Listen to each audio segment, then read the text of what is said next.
اماں کس کے گھر جائیں گی؟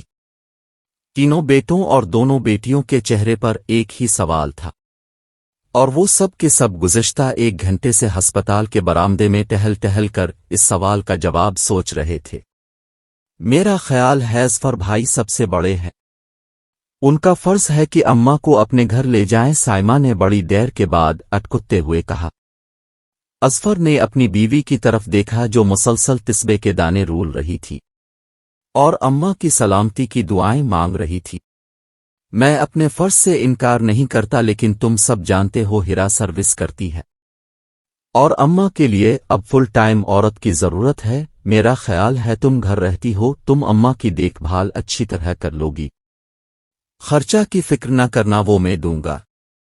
اظفر نے خرچے پر زور دے کر کہا، میری تو بڑی خواہش ہے کہ اماں کی خدمت کروں، مگر آپ تو جانتے ہو کہ میرے سسرال والے کس طرح کے ہیں، اور میں یہ سب برداشت نہیں کر سکتی کہ میرے بھائیوں کو کوئی برا کہے۔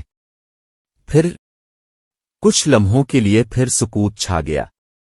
میرا خیال ہے ظفر بھائی کے پاس اماں زیادہ آرام سے رہ سکتی ہیں، سائرہ نے ہکلاتے ہوئے تھا۔ بھائی کی طرف دیکھا۔ میرا بھی یہی خیال ہے، اظفر نے فورائے چھوٹی بہن کی تائید کی۔ ظفر اور اس کی بیوی نے آنکھوں میں ایک دوسرے سے کچھ کہا۔ اصل میں اماں کا کبھی بھی ہمارے گھر دل نہیں لگا، وہ تو ہمارے گھر 2 دن سے زیادہ رہتی ہی نہیں۔ بیماری میں تو انسان تنہائی سے گھبراتا ہے۔ شاہنہ نے شوہر کے کچھ کہنے سے قبل ہی صفائی پیش کر دی۔ پھر اب کیا ہوگا؟ میری تو مجبوری ہے، میری آمدنی بھی کم ہے، پھر میرے گھر میں تو بالکل جگہ نہیں، اظہر نے کہا۔ پھر اماں کس کے گھر جائیں گی؟ سب مجبور تھے اور سوچوں میں غرق تھے۔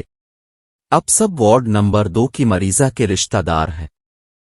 ان سب نے گھبرا کر سر اٹھایا۔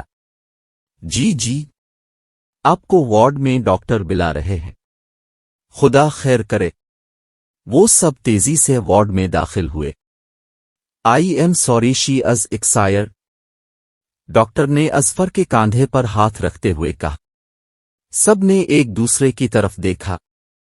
سب کے چہروں پر ظاہری غم کے ساتھ ہی ایک کمینی سی مسرت کا عکس بھی تھا، اور یہی سچائی ہے ہمارے معاشرے کی کہ 10 بچوں کو پالنے والے تنہا والدین کو 10 بچے تنہا نہیں پال سکتے ہیں، اور بہت سی مائیں بڑھاپے میں اپنی زندگی کے آخری لمحات سڑکوں پہ روزی کرتے گزار دیتی ہیں۔